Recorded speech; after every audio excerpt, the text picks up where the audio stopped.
in conspiracy and then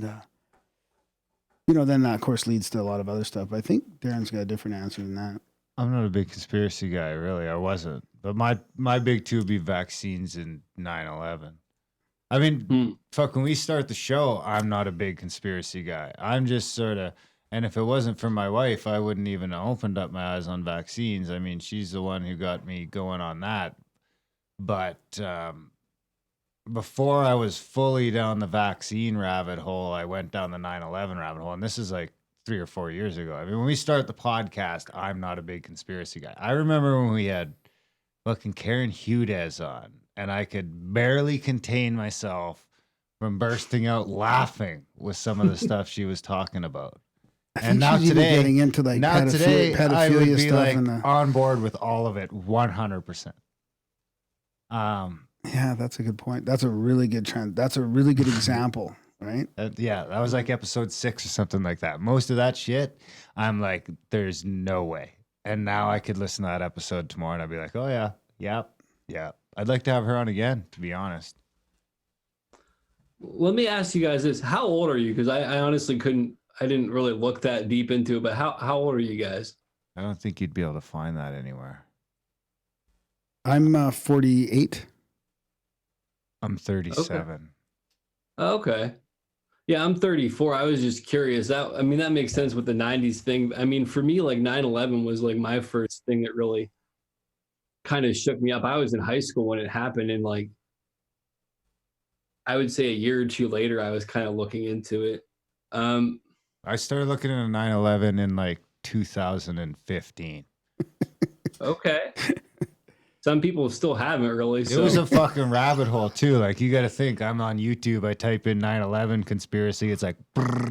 Honestly, it was Corbett's got the best stuff though. Out of most of the stuff I've seen for like an entry level, Corbett's like little 5-minute 9/11 a conspiracy theory. In 5 minutes, he does a pretty good breakdown of all the craziness. And that's like in the very beginning of your guys' show. I'm going to have to go back and check it out and kind of see what your response and reaction is to some of that information. Yeah, I wonder. Interesting. Someone who's listened to all the episodes lately could probably tell you when I start going off on 9/11. And I'm like, holy fuck. Can you believe it? So going from conspiracy to maybe some paranormal experiences, like what are some of the most recent paranormal experiences either one of you have had? Did you say outside of UFOs? You can include UFOs too. I mean, just whatever is recent. Geez, I've had some interesting experiences with magic lately. Ooh, do tell. But I can't. I don't want to. I don't know if I should say anything or not about what's been going on. So, so we'll leave it at that. But other recent paranormal stuff. Is your magic experience boiled down to be careful with your thoughts? No. Interesting. Well, I mean, that's part of it, but that wasn't the lesson from it. No. Wow. What was the lesson? That it works. Yeah, magic is definitely an interesting thing to I think all that shit's the same, man. Yeah. Magic, intention, law of attraction, most of the religion shit, the law of attraction, the secret, placebo effect, nocebo effect. It's all the same thing. Sorry. Yeah, I would agree with you on that as well. I haven't had a paranormal experience. Names. What's that? Does UFO thing count? Well, yeah. Kind of, but I kind of had a shitty UFO sighting. A shitty UFO sighting? What was so shitty about it? Well, it was just like it was like a fast move. When it was like I thought it was a satellite, and then it turned north and took off. So that's pretty good. Yeah, it was like that's it though. I haven't had any other paranormal experiences. I haven't. There's probably people that would be thrilled to have that experience. Like, why wasn't it more? So I've been going out with I have a CE5 group in Calgary here, that we go out and we do meditations and protocols to try and make contact. And we've had some very good sightings over the last couple of years. So that's been a regular paranormal / UFO thing. I mean, just going out there in a group and actually, I mean, I don't know if manifesting is the right word, but something's out there communicating. Yeah. Explain that a little bit more. Like, what is what does that group really do? I want to say I've heard stuff about it, but Yeah. I'm not really entirely familiar Well, with there's it. a bunch of different groups. Like there's the whole CSETI thing where Stephen Greer came up with these protocols, and he's been doing that for decades. But people are branching into their own sort of global groups of making contact through like CE5, which would be more of an umbrella term for close encounters of the fifth kind. So everybody has different protocols and just call stuff it like that. But CE5.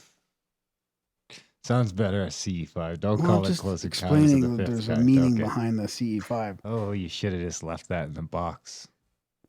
And so we would do we'll bring maybe some like a singing bowl out and some meditations, and we'll get into a circle and under a new moon, dark sky, and just try and either do some remote viewing or visualizations or the meditation to sort of bring in some contact. And then we end up seeing flash bulbs in the sky, or we had a couple profound low flyers come by where it's just a quiet craft flying by in the night sky. So there's people doing it all over the world in different ways. And it seems like I don't know if, when people say that things are ramping up, like this is an example for me where it's hard to ignore that it might not be, because I tried it for years and didn't see anything. And now we're seeing all kinds of stuff. So I'm gonna have to look and see if there's any of that stuff around me locally. That sounds like something I'd be into. yeah, and the other good thing is a lot of people that are just going out there. I mean, they're cool people you can talk to about anything, all this kind of stuff. And a lot of them, there's a spiritual connection there too, with people that are trying to improve themselves and grow and just pay attention to different things. Yeah, certainly. I know in my own journey, my whole experience kind of involved elements of extraterrestrial stuff and a spiritual connection. There's lots of layers to it, and this definitely isn't the time to get into it, but I can see how there would be that connection overall. Yeah. So in regards to like the topics that you guys have discussed, like what's maybe one of your favorite topics that you've had on your show personally? Like overarching topic or episode? That's a good question. I'd say overarching topic. I mean, if you guys want to pick an episode, you can, but I don't think that that's fair to put you guys on the spot like that.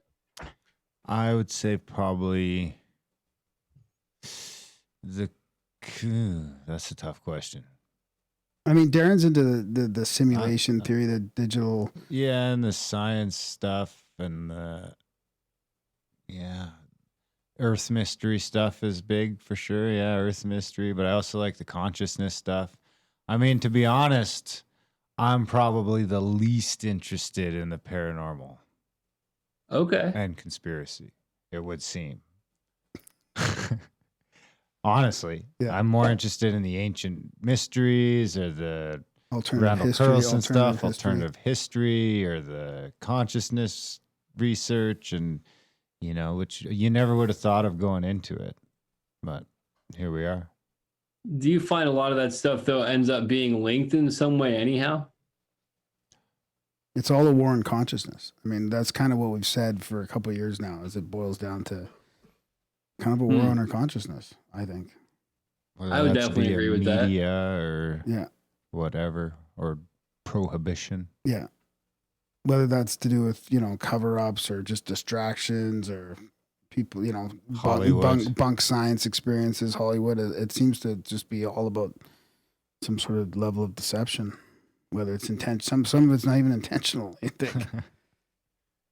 I think most of it's not intentional, man. I just think it's a bunch of people fucking who don't know what the fuck they're doing or everyone's just getting after it. There's that one Terrence McKenna quote where he kind of talks about what's scarier than the reality is scarier that there's actually nobody in control and nobody knows kind of what the hell they're doing. Yeah, exactly. Yeah, that's I go back and forth between there is something and it's just a bunch of fucking people. They're all making backroom deals with different people, and it's just a bunch of different shitty half-ass cabals. But Not one then when you really get one. those numerical synchronicities and the dates lining up and the times and whatever, Oh yeah, then it starts blowing you away could with all like, be a fucking simulation, and I would not be surprised. It's over 50% at this point that it's either some sort of simulation or game, maybe some sort of video game or some sort of fucking psychedelic experience, or I don't know what the fuck it is, but the It it's too definitely is much. an intense experience overall, whatever's going on. When you start looking into, like, when you interview people on quantum physics and quantum entanglement, and they're telling you all the crazy shit that's going on there, and then you start looking at the crazy numerologies of some of these synchronicities, and it's like, what in the fuck? And then you talk to what's his name there that does the movies with the music, and these are like albums that are written before the movie comes out, and somehow they just line up perfectly. What's his name? David Charles Plate. Yeah. Does some of this like crazy high level historical artsy synchronicity stuff, and it's just like, and the different Fibonacci sequences and stuff like that. It just seems like, it's almost perfect. It's hard to, and I came into this from a pretty atheistic standpoint, and it's when every thing starts looking like some sort of grand design. Now, I'm not a big God guy, but something's going on. Yeah, absolutely. I think we're probably on a hard drive someplace, honestly, if I had to pick something. Or either that, or we've chosen some sort of thing we're here to act out. some dimension or Yeah. So that's kind of like a holographic universe theory or something like that. No, that's like more of a, well, I guess it would be holographic, but like just straight up digital simulation kind of. Either a simulation, or B, yes, the same thing. It's some sort of high level simulation where that either someone is running or that we're actively participating in. Can you hear those stories from, it's pretty hard to rule out reincarnation with some of the stories you hear there. And, you hear other people talking about being in between lives, and this weird soul entanglement sort of thing. Like, I don't know. I don't know what's going on, but it's fucked up. I can definitely agree that it's fucked up, man. I mean, for me, one of the things that really shifted my perspective on life in general is like I had some mental health episodes where reality like broke down to a point where it was obvious to see like how flimsy even like sanity as a concept really is. And life is weird, dude. Like when you kind of pull back from that lens and recognize that we see things through this one perception, but there's so many other perceptions that we can never grasp until we're kind of broken out of that mold. Does that make sense? Yeah. I mean, I think that makes sense as soon as you try and communicate with another human being, and it's nearly fucking impossible. Like you find, like, especially in the like, I notice it big time in the era of text, when you start really focusing in on something, when someone doesn't understand what I ask them to do, and then I'll go back and look at the text, mostly in a work perspective, right? Like I'll send out a text message to one of my guys. I'm very interested in blah, all blah, this. blah. And then, the wrong thing happens. And, at first it's like, you guys are idiots. But then I started going back and like reading my text, and all of a sudden, you could see how they could have read it like that. Yeah.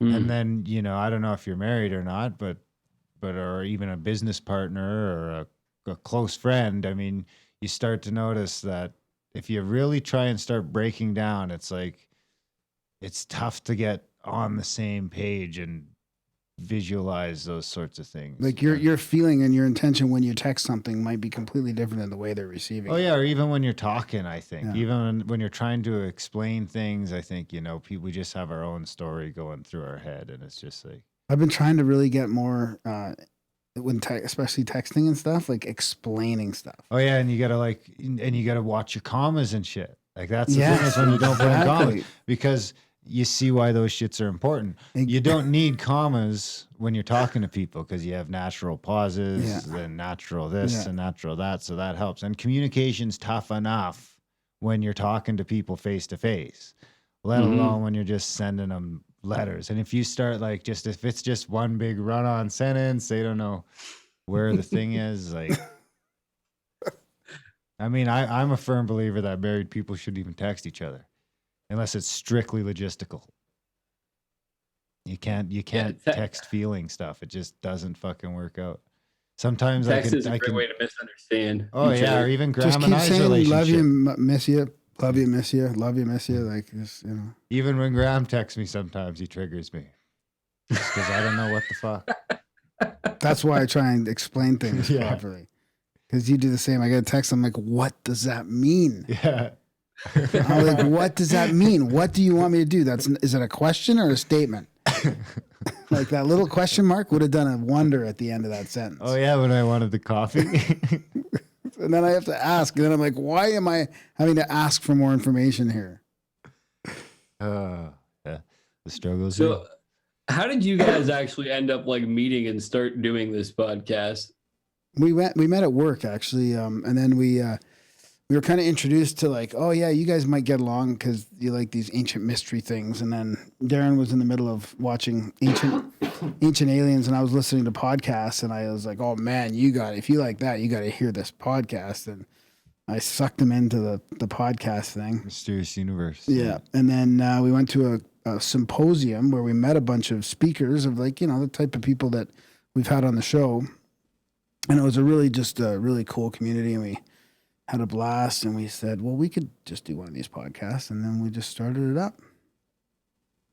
Very cool. It's nice to hear how other people got their roots and how they got it all going. Yeah, I've been obsessed with podcasts for it's probably now 12 years, 10 or 12 years, where I've just been when I found out, and this is even a long time ago, in 2008, 2006, maybe even 7, 8, 9. Even then, I was like, you can learn about whatever you want for free. You just go find this podcast. People are talking about it. And then I went through all different cycles and rabbit holes, and and then I remember a buddy of mine saying once, oh, well, you could do a podcast. And I was like, nah, maybe you could. But I was like, nah, I don't really want to. And then I met Darren, and I drug you kicking and screaming into doing a podcast. I even remember meeting Darren and thinking he had a weird accent. So that's weird because I don't think that about many people. And I was like, he speaks weird. And then I enunciate. Well, you don't really have proper English either. So it's like a broken it's half Indian slur. I'm offended. That's like a hate crime. You fucking hate crime me. I'm a minority, you motherfucker. No, but I think it's very synchronistic that I end up doing a podcasting and speaking with you for hours upon hours every week. Are you used to my drawl yet? Yeah, totally. Perfect. And now I know the Bob and Doug thing. And then now I sound like I'm baked to everybody. Yeah. I just assumed you guys were high. No, half the time I don't when you know. were recording. Not me. Darren, but not me. That was probably the other thing I'm grateful for. Graham's high on life. That's where I'm at too, man. Yeah. I can't partake anymore. Yeah, me neither. So it's been almost 11 years now. So. Oh, good for you, man. Yeah. Well, I quit smoking 4 years ago. I can't believe those 4 years ago. Yeah. I can't believe those 4 years ago. Cigarettes. Yeah. Yeah, cigarettes are something good to get away from too, man. Fucking A. So I'm going to take a quick break real quick. And then we can come back at it if you guys want, and I'll ask a couple more questions, and then sounds good. Let you guys have your night. Sounds good. All right. I'm just going to stop recording for a second, and then if you want to jump back on, we can. I don't really need to take up a long break unless you guys need to get some water or something. Yeah, Darren's just going to do that now. There's not nobody in this live chat. Tends to peter out this time of night.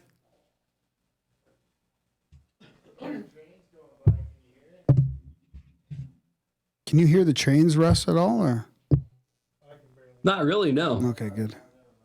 We're in a new studio space, so we're still getting used to how it sounds and trying to set it up properly. That's one of the things, like, I really got to figure out how to set up my space a little bit better. I record in my old bedroom. Yeah, yeah, It's kind of echoey, but you got to make do with what you got, you know? yeah. You sound pretty good though. Oh, thank you. All right, Darren's back. I'm back. All right. Is this part 2 now? Part 2. All right, we're back with the second part of this interview. So I guess my next question for you guys is going to be, what is something that you want to explore or like have a guest on your podcast that you haven't had on yet? You guys have had a lot of people on by now, so. It's funny. I was just thinking today. I saw Joe Dispenza on something, and I saw him live once doing his presentation. And there's guys like that. Like, I'd kind of like to have Russell Brand on as well. He's got a ton of sobriety, and he's written a book on recovery. I'd like to explore that, and then maybe like a Joe Dispenza, kind of about this, belief system, thoughts kind of stuff, and then maybe get into more magic, more practical magic as well. I think that's kind of where I want to go down more of a spiritual thing as well. But I mean, honestly, the Darren and I, when we started this thing, we thought, are we going to run out of guests? Are we going to have enough? And the list and the wish list and the people that we want to talk to is just, it's never ending, and it's huge on all kinds of awesome topics. Yeah, I'm in the process of trying to track down some chiefs from some of the Native American or Native Indian. Well, I just call us Indians, man. And I'm an Indian, so I'm allowed to say it.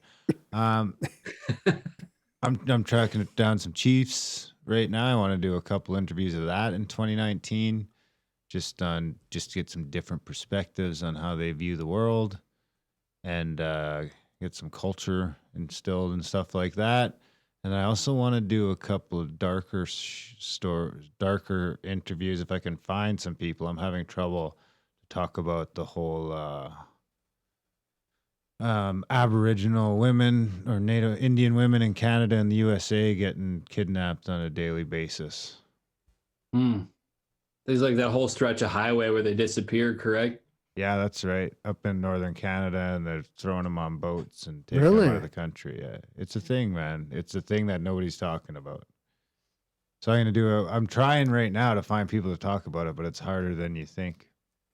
Like, maybe that's why nobody's talking about it, because there's no one. Yeah, maybe people are scared about it, man. That's where the original research comes in, like that's where it'd be nice to have the time that if we had a topic like that, we could actually maybe delve into it a little bit, do some research, get like more sort of boots on the ground kind of stuff, and then talk about it. You'd like to think it was that benign, but I mean, the government of Canada was taking babies away 30 years ago. So who knows? Could be by design that nobody's talking about it. Well, and then it just happened in Canadian hospital recently, where I think a baby was born with fetal alcohol syndrome, and they come by and they take it away. Yeah. So, wow, really? And I don't know how, and this is just in Winnipeg, and I don't know how, and apparently they say that they give the person a chance to get their shit together maybe, and then they give the baby back. Is that, I don't know. I kind of didn't follow through. I know some people here locally that have gone through something like that, where they had to go through some steps to get custody. After giving birth? Yeah. Yeah. So that's pretty. I mean, to be honest, I don't even know how I feel about that. That's not an Indian guy or anything like that. But I know that there is that protocol in place.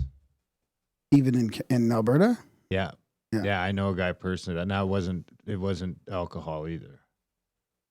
But is it drugs or? Yeah. Yeah. Yeah. I mean, I guess in certain circumstances, that's maybe not as dark because it could put that kid in a lot more jeopardy. It's still not necessarily probably the best course of action, though. Yeah, that's a real tough one. But it's the people that are disappearing that's interesting. Yeah, that's definitely intense overall. Um, so as far as I'm trying to think of where I would want to take this next. What's some of your guys' backgrounds like outside of everything that you've talked about on your show? Like kind of what in your life has led you up into wanting to do this more so? Does that make sense? Mm-hmm.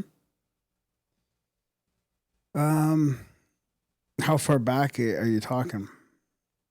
You can go as far back as like when you kind of really started pulling at some of these threads or when it comes up to you. Like you can talk about the early UFO experience in the 90s if you want. Yeah, man. I Here might we as go. well. He loves talking about this. Yeah.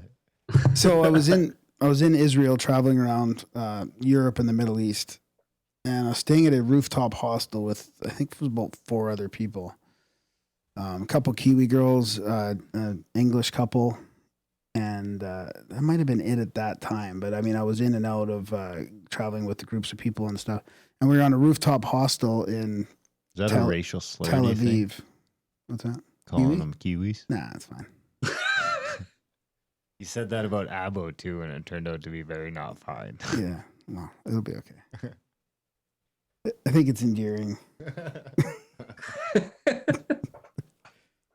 So I was coming up on the roof because it was a rooftop hostel right in Tel Aviv, and I look over at my friends and they're all pointing up at the sky and they're yelling like, "Oh, we're seeing this UFO! Look at that! Look at that!" And I ran over there and I was trying to figure out what's going on. And they're like, "We just saw this UFO and it did this right hand turn in the sky," and I was pissed off because of course I missed it. So I looked up at the sky and I was like, "Please come back! Please come back! I want to see you too! I want to see you!" And then I spotted one. And I was like, "Is that what you guys saw?" And they're like, "Yeah, that's what we saw." And it was like a polygonal shaped object. So it was kind of like a 12-sided dice or a 20-sided dice, like a dodecahedron. But it was split in half, and the halves were rotating against themselves, and the whole thing was rotating on its axis slowly as well. And so I mean, you still don't see that shape in ufology very much. So it went silent, and it was about a 3/4 moon. So it went silent, drifting across the sky, sort of reflecting the moonlight. There was no bright lights on it or anything like that. It was just a craft, a big craft. It was probably a loony at arm's length in size, and it just quietly floated through the sky. And they're like, "Yeah, that's what we saw too." So, I mean, they saw it twice. I saw it once. And it was enough of an anomaly to kind of make me question reality. And I'm not even saying it was ET or anything. I mean, when I got back in the early 90s to Canada and I was watching, I mean, of course I was into UFOs at that point. I was watching sightings. I think the only other time I've heard about this craft was watching sightings in the early 90s. And this lady said she saw the same thing and she was in Israel. I remember was that like, show. wow, I remember like- that show was scary. Really? I was just a kid. Yeah. So I thought, that's kind of weird that, I mean, maybe it's a black project or something. Maybe it's some technology that Israel has or whatever. I mean, so I don't even have the answers to a lot of this stuff. I would explain Actually, the any of Israeli this moon stuff. bases. Yeah. Good. My question for you then too is, so you kind of actually like threw an intention out there and then it came back. That's too. the weird thing. Yeah. There was that link to the consciousness thing. Yeah. Early sea setting. Yeah. And that's kind of even what you're doing now with the one group that you do as Yeah. well, right? Yeah. Yeah. That's kind of an interesting synchronicity that like you had that early experience and now it's something you're consciously doing with a group of people. Yeah. Yeah. And I think I used to be shy. Like you mentioned about like how we got into talking about this stuff. And I used to kind of be scared to talk or to be shy or something. So I guess there's something about opening up. And that's kind of where I was getting at when I started seeking like the spiritual stuff. Like I had this experience and I think it has something to do with the podcast and opening up. And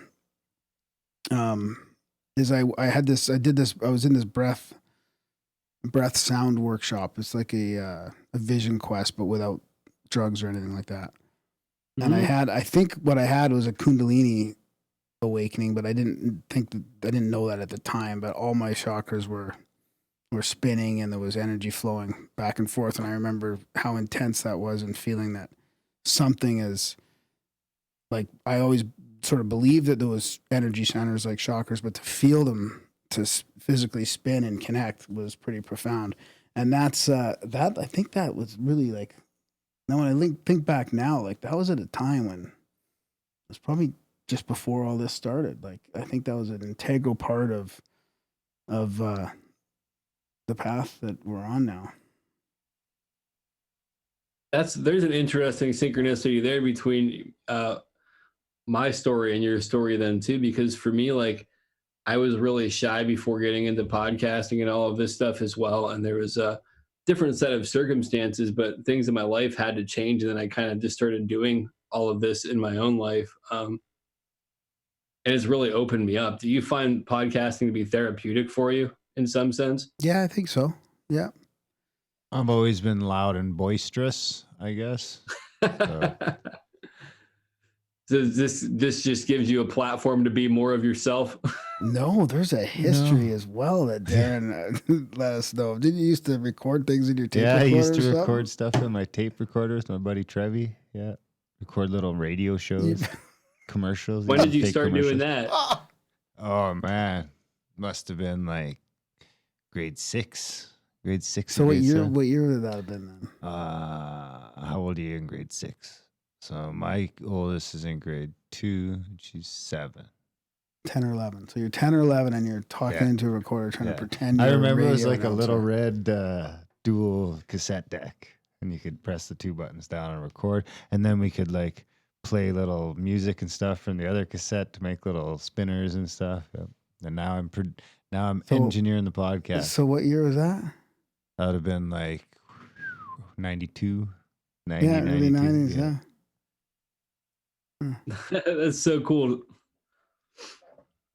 And then I didn't do nothing for a long time. I mean, I was an alcoholic for most of my 20s, so I can relate. didn't get a lot done.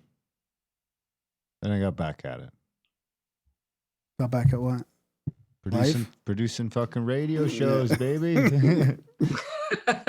Now I actually have a way to get it out to the world. See, it makes you wonder what, maybe Yeah. maybe me and my buddy could have started uploading that shit to YouTube, and we would have got fucking abducted. Yeah. So that means you would have started doing the show when you were like 32? Yeah, yeah. Me, yeah, I would have been 32. 32, yeah, exactly. Oh, very cool. That's kind of around when I started. It's just interesting to see parallels in other people's stories. Yeah, totally.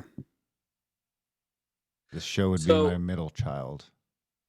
The show would be your middle child, you said? Yeah. I have a 7-year-old and a 5-year-old, so the show is 5.5. Oh, nice. So I'm trying to think of another question to ask you guys. I guess, Ouch. what makes you genuinely happy in your life right now outside of family or anything else? Like what set of experiences? That's a tough one. Outside of family, Mm-hmm. well, I like podcasting most of the time. I mean, it can be fucking frustrating too, but I don't know. I'm bad at self-care. I found out recently, so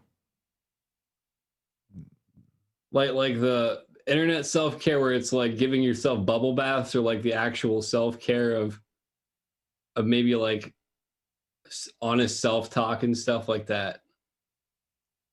the bubble bath. I'm getting better at the honest self-talk and stuff like that. I mean, I've been actively working on that for almost a year.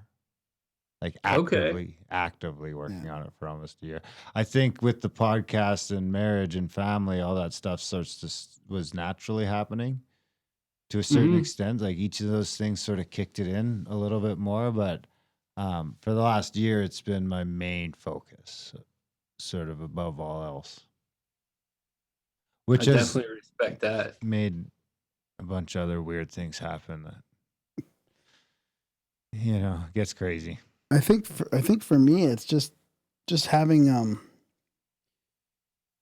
trying to stay in the moment, I guess, and not worry about the future and the past, and having a level of contentment that I never thought I could have. Like not needing to be somewhere else. Like right now, we're just talking to you, and just having a level of contentment that we're here talking to you, and I don't need to be somewhere else. Like for a while there, I was always wanted to be somewhere else. Like I want to be home, or I want to be on the road, or I want to be here or there. Like why was I just not content with being in that moment? So for me, happiness, there's a baseline of content that brings up all the happiness, and the happiness might stay up and down a little bit from that contentment. But if I can keep that level of contentment, then the happiness will always be easier to attain.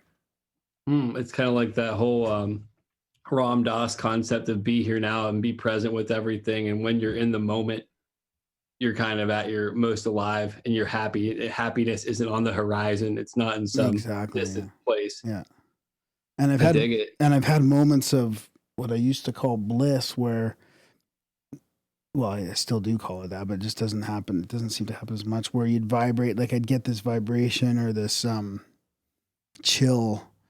Like it's happened a couple times outside looking at the stars, or it's happened while exercising, or just this whole chill or vibration through the body, which I would consider it like it's a very blissful thing, and you're like super intensely in the moment.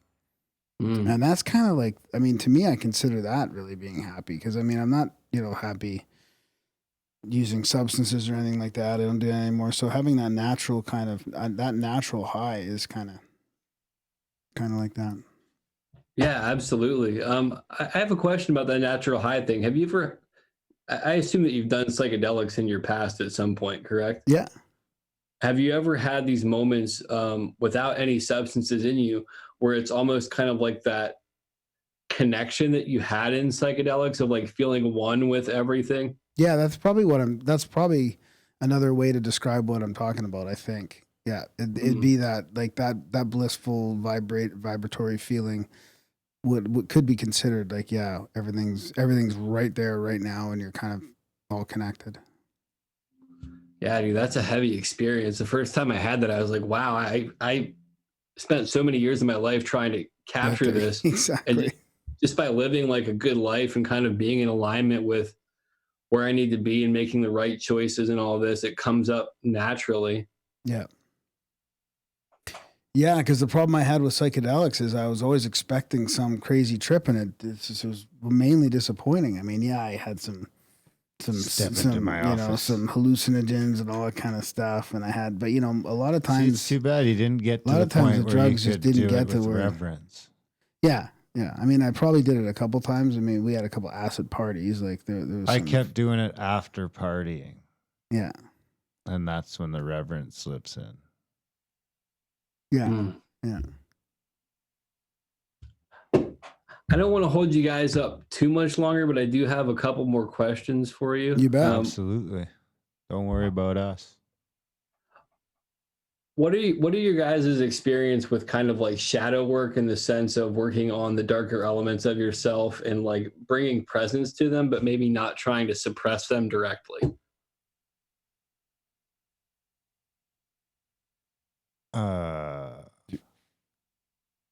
Do you want me to go first? Yeah. It's probably in relation to recovery and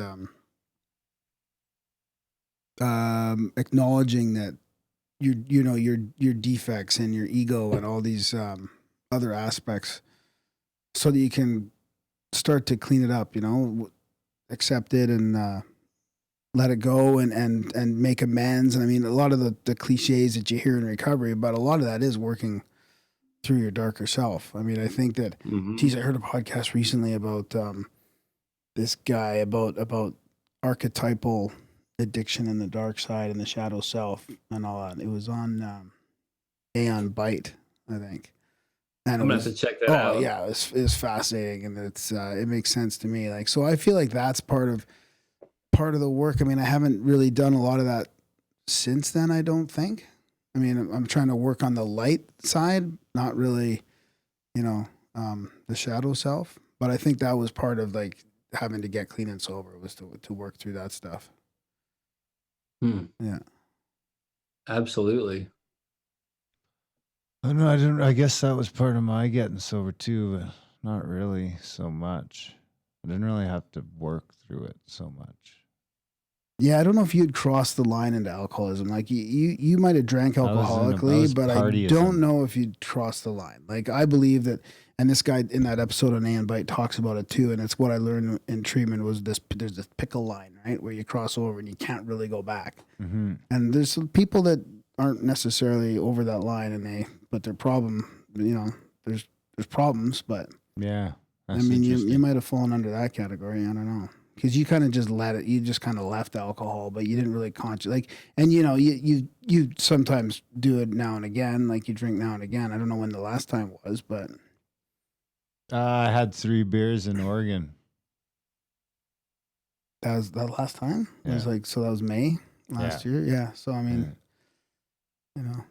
but as me as an alcoholic that's crossed that line, like I wouldn't play around with that. But you're Yeah. fine to just like do that, and you're not slipping back into. No, I mean, I just drinking. don't drink because I don't want to. Yeah. It's just as simple as that.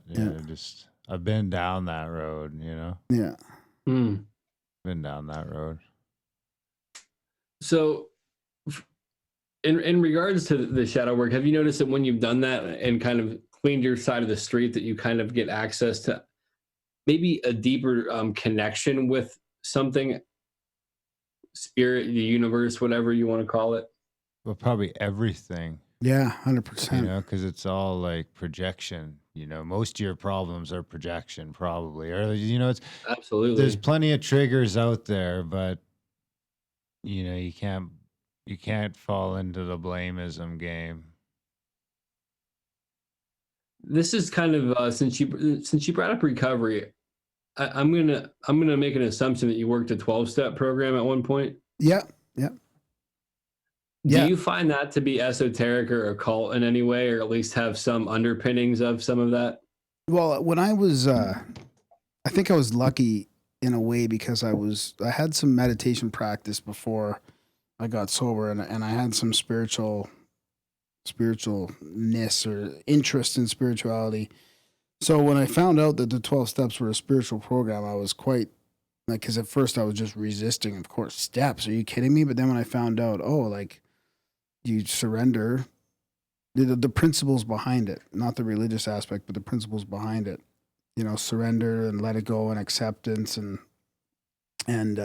turning it over to something greater than yourself was fairly easy. I could think of all kinds of things, like the one consciousness or the universal energy or whatever. So I think it was really well put together from a religious but not dogmatic religious. Like they were very careful, and people still take it the wrong way because I think there's a lot of Christian influence in the 12 steps, or at least in AA. But I think that they left it very purposefully open to anyone to believe anything, just to get out of your own self, believe in something else that you can. And it wasn't about what that was. It's just about the principle of letting go, or like asking for help in the morning, like just asking for help to stay clean and sober in the morning, and then the act of thanking something at the end of the night. Very powerful, very simple, but very powerful. So yeah, I think there was some, I wouldn't say occult as much as esoteric maybe. But there's probably some deeper occult underpinnings or esoteric underpinnings about the stuff we were talking about earlier, like magic and the law of attraction type stuff. Like I believe, meditating for sure and praying and opening up that thing is that, like, just like what Darren says, it's all the same. It's all that connection, using that.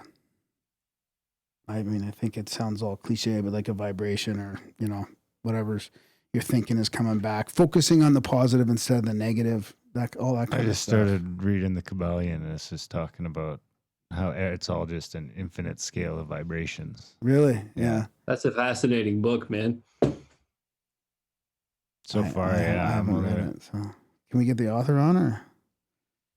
Don't think He's so. not here, not around anymore. I don't know. I don't know enough about it. I was just recommended it, so I just listened. So originally, it's supposed to be translated. It's supposed to be by Hermes Trismegistus or Trismegistus, and then that one, huh? Pretty sure Hermes reprinted by is the dead. Three Initiates later on. Oh wow. I think Hermes is dead. Yeah. Kind of. It's Yeah. just If you guys can get him on, we let me could know. we could channel. We him. could channel him. We've been thinking about hiring a psychic for a weekend. Like get a psychic here all day Saturday and channel like 6 interviews. That would be What? awesome. We'll each pick 3. Is this you and your wife talking about this? I don't That was think I've me been and you. involved in this conversation. We were talking about it on the show. Did we? Yeah. Oh, Not at that level. We just Right, said right. we had 2 people at the time. I just didn't remember the all day long workshop. Well, if that- we're gonna get a yeah, psychic, we might as well get it for the day. Yeah. And then we can Yeah. we'd do Billy the Kid. Yeah. Channel your favorite criminal or Yeah. We each pick 3. It'll be great. And then we'll see if there's any. Then we'll be able to tell how good of a psychic they are. It'd be pretty hard to fake your way through that, I feel like. Just like you just come in, we've got some random names, and we're going to start interviewing on it. No pressure. First, you're Billy the Kid. Yeah. Go get ready. then you're Hermes Trismegistus, you know? Yeah. That's right. And after that, you're Aristotle. So this will be like one of the last questions for real. What is one of your guys' favorite books that you would recommend to anybody listening? Like, what's a book that has changed your whole perception? I got one on my desk here. Oh, It's more like a manual in a way. It's called The Octopus of Global Control. I'm going to start reading. Okay. I'm going to start reading quotes out of it, but it's kind of interesting because it's very. It's kind of like, you know, a manual of global conspiracies, like the government control, covert control, financial control, physical control, military control, or all the semi-heading, spiritual control. So it's got a lot of quotes from the power brokers of the world. It's pretty cool, pretty thick. So I don't know. That Who's just that happened. by? That's Charlie Robinson. But I mean, that's a tough question because we've read so many books in this, and what do you think, Darren? I mean, you've been reading a lot of the important books lately, oof. life-altering kind of books. How is that question worded again? Was it influential? Life-changing? Life-changing? Life-changing books. Well, recently, probably the most life-changing book I read was probably No More Mr. Nice Guy by Robert Glover. That's a good book. That was a big one. And I mean, I'm on like my 4th go through of Think and Grow Rich by Napoleon Hill, and I got so caught up in it that I actually fucking downloaded his whole like 17 rules of success. I forget what the fuck it's called. It's like a half audio book, but it's supposed to be like a course maybe. I don't know. I know it's like 28 hours long or something like that. Holy shit. Yeah, but I mean, that book is the backbone of most of I'm not going to name any names. I won't get into that. But that book in Napoleon Hill's work has just been sort of spun out and regurgitated by a ton of people. And I mean, whatever, it works on different levels for different people. So. Yeah, I'm in this point right now where I'm kind of going back through and reading Carlos Castaneda. You guys ever read any of his stuff? No, I've heard a lot of people talk about it on podcasts, but I haven't read any of the books. I've been meaning to read some Nietzsche. I've heard a lot of people say that. I've actually got the Brothers Karamov, but I haven't got around to it yet. He was the early 20th century philosopher or something like that. Very he's like a Russian novelist, yeah. Okay. I've heard a lot about him. I don't know that I've ever directly read any of his stuff either. Yeah, I'm running out of questions. My dog woke me up at 4 a.m. Did he write the Gulag Archipelago? No. Who's that? No. Are you sure? I got Yeah. it. I got it on my phone. 1 sec. You sure? I Oh, think it maybe might it have was, been. yeah. You know. So I'm not. I never finished that. I got like through 3/4 of the way through it, and that's some fucking dark shit.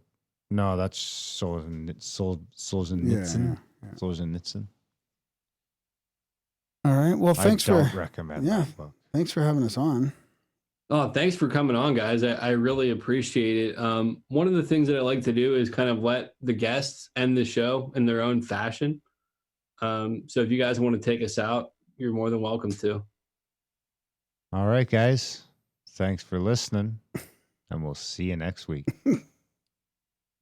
Like that, or did you want to That's say fine. something like wise? I'm not real good Yeah, at you, that. you can say something wise if you want to. It doesn't, whatever's clever. Well, we should. I mean, we could plug the show a little bit. So yeah. check out the Grimerica show because we do talk about all kinds of different topics, and really, it's just whatever interests us. So we're fully listener supported. There's no ads or commercials or anything like that, and we just talk about what we want to talk about with who we want to talk about, and hopefully, if there's no massive clampdown on independent media and free speech and stuff, we can keep doing it. And be fucking nice to each other, people. Seriously. Yeah. No more telling people you're gonna punch people in the face. No more threatening people. No more just fucking put your phones down for a couple hours and fucking think Chill happy out. thoughts. Chill the fuck out. Seriously. Oh man, I'd already stopped recording. I wish I would have had that. Perfect. Usually my best rants go unrecorded. Yeah, I'll put your guys' link in the description and all of that stuff as well, and I'll let you know. I'll probably upload it next Monday. I really appreciate you guys taking the time to chat with me. It was a good conversation. Yeah, thanks, buddy. Yeah, anytime. Awesome. Keep up the good work. I listened to a bunch of your shows, and you're having some good conversations in there. Some interesting guests. Thank you very much. Yeah. Yeah, maybe sometime in the future you guys can come back on and we can chat again. You betcha. Burn this motherfucker down. Take care, guys. Okay, see you later. Bye-bye. Peace. Oh, live. Oh, bye, guys. Bye. Thank you. Bye, guys. Thanks. We'll see you next week.